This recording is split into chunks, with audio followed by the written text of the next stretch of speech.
Hi Mama Tomo, Cafe Hunting Vlog. Nandito kami sa Konas Coffee, isang Hawaiian themed cafe dito sa Hamamatsu. Pagpasok pa nga lang ay Hawaiian feels na kaagad ng ambience pati ang music. Kaya no wonder ay dinadayo talaga ito ng maraming tao at kapag lunchtime nga ay talagang maghihintay ka. Inabot nga kami ng 30 minutes bago kami nakapasok kaya mas maganda ay magpa-reserve na lang kayo.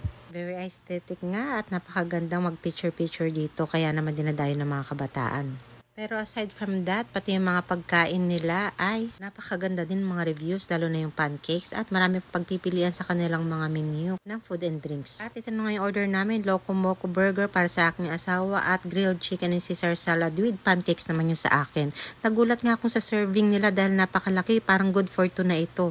At sa drinks naman ay iced coffee at lemonade ang in-order namin. Meron din silang mga alcoholic drinks and cocktails. At nung tinikman na nga namin yung mga food ay grabe na satisfied talaga kami dahil masarap lahat ng food nila.